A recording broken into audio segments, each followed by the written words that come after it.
بسم اللہ الرحمن الرحیم، السلام علیکم ورحمۃ اللہ وبرکاتہ۔ امید ہے آپ سب احباب خیریت سے ہوں گے۔ میری دعا یہ ہے کہ اللہ رب العزت آپ کی تمام تر ضروریات اور حاجات کو اپنے غیب کے خزانوں سے ہمیشہ پورا فرماتا رہے، اور میرا اللہ آپ کو ہر ظالم کے ظلم، حاسد کے حسد، شریر کے شر سے ہمیشہ محفوظ رکھے، آمین یا رب العالمین۔ رمضان المبارک آ چکا ہے اور سب مسلمانوں کو اس کی مبارک ہو۔ اللہ رب العزت ہم سب کو توفیق دے کہ ہم رمضان المبارک کا حق ادا کر سکیں اور رمضان المبارک کے حقوق کو صحیح طریقے سے ہم ادا کر سکیں، آمین یا رب العالمین۔ ناظرین اکرام، رمضان المبارک کے حوالے سے بہت سارے وظائف اس سے پہلے بھی ہم آپ کو بتا چکے ہیں، اور انشاءاللہ تعالی رمضان المبارک کے اندر بھی آپ کو وقتاً فوقتاً مختلف مجرب وظائف آپ کو ملتے رہیں گے انشاءاللہ تعالی۔ آج ایک اور وظیفہ میں آپ کو بتاؤں گا، یہ رمضان المبارک میں آپ نے کرنا ہے، اور یہ وظیفہ تمام تر پریشانیوں کے لیے ہے، مصائب کے لیے ہے، ہر طرح کے مسئلے کے حل کے لیے یہ بہت ہی زیادہ مجرب ترین وظیفہ ہے۔ اگر آپ اس کو کریں گے تو انشاءاللہ تعالی اللہ رب العزت کے فضل و کرم کے ساتھ اور اس وظیفہ کی برکت کے ساتھ آپ کے تمام تر مسائل حل ہو جائیں گے انشاءاللہ تعالی۔ چلیے شروع کرتے ہیں۔ وظیفہ آپ کو میں بتاتا ہوں، اس سے پہلے ایک بات کو سمجھ لیجئے کہ رمضان المبارک اللہ رب العزت کا خاص انعام ہے اور بہت بڑی نعمت ہے میرے لیے اور آپ کے لیے، ہم سب کے لیے۔ اگر رمضان المبارک کو ہم اس کے حقوق کو خیال رکھتے ہوئے ہم رمضان المبارک کو گزاریں گے تو انشاءاللہ تعالی رمضان المبارک ہمارے لیے دنیا میں بھی بہتری کا ذریعہ بنے گا، اور اخروی جو اس کے فوائد ہیں اور جو برکات ہیں وہ تو بہت زیادہ ہیں انشاءاللہ تعالی۔ اس لیے آپ نے رمضان المبارک میں چند چیزوں کا اہتمام ضرور کرنا ہے۔ وظائف بھی کیجئے، لیکن اس کے ساتھ ساتھ جو چیزیں ہمارے اوپر لاگو ہیں، ضروری ہیں، ان چیزوں کا خیال ضرور رکھیے۔ جیسے نماز کا پڑھنا ہمارے لیے ضروری ہے، روزانہ قرآن مجید کی تلاوت بھی کیجئے، اور اسی طرح دوسرے جو دعائیں ہیں، استغفار ہے، درود شریف ہے، ان چیزوں کا اہتمام بھی ضرور کیجئے، تاکہ رمضان المبارک ہمارے لیے باعث نجات بن جائے اور یوں ہی ہمارے لیے ضائع نہ ہو، اس کے اوقات، اس کا وقت جو ہے ہم ضائع نہ کر سکیں۔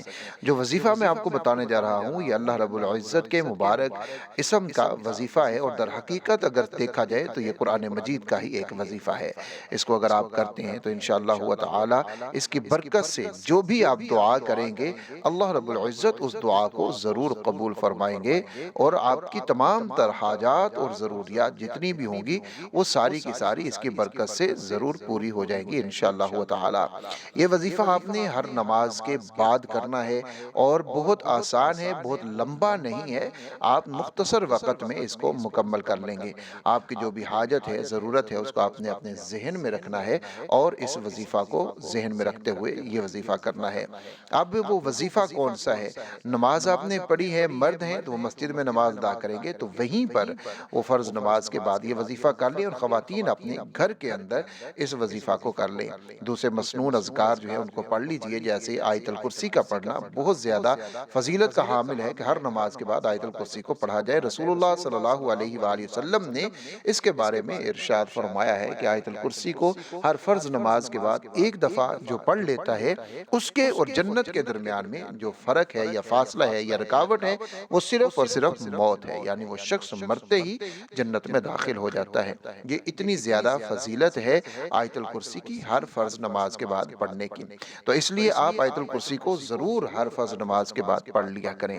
اور یہ وظیفہ آپ نے انگلیوں کے اوپر گننا ہے، انگلیوں کے جو پورے ہیں ان کے اوپر پڑھنا ہے۔ آپ نے تسبیح کے اوپر، تسبیح کے دانے ہیں ان کے اوپر، یا کاؤنٹر جو ہیں ان کے اوپر آپ نے نہیں پڑھنا۔ اس کو آپ نے اپنے ہاتھوں کی انگلیوں کے اوپر 111 مرتبہ پڑھنا ہے۔ اول دروشی پڑھ لیجئے 7 مرتبہ، 11 مرتبہ کوئی بھی دروشیفہ پڑھ سکتے ہیں، اور پھر آپ نے 111 مرتبہ یہ وظیفہ پڑھنا ہے۔ کون سا وظیفہ ہے؟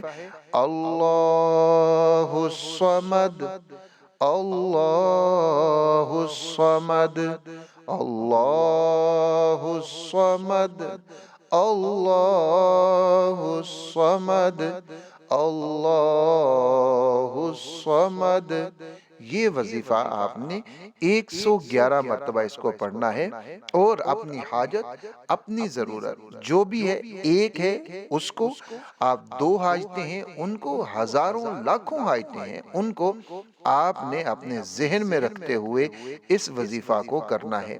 انشاءاللہ و تعالی اللہ رب العزت آپ کو ہر طرح کی پریشانیوں سے نجات دیں گے، اور تمام تر حاجات اور ضروریات آپ کی پوری ہوتی چلی جائیں گی۔ ہر فرض نماز کے بعد اس کو ضرور کیجئے گا، اور مجھے اور پوری امت مسلمہ کو اپنی دعاؤں کے اندر ضرور یاد رکھیے گا۔ اللہ رب العزت آپ کی اور آپ کے اہل خانہ کی ہمیشہ حفاظت فرماتا رہے، اور آپ کی جائز حاجات اور ضروریات کو میرا اللہ اپنے خزانوں سے ہمیشہ پورا فرمائے۔ آمین یا رب العالمین۔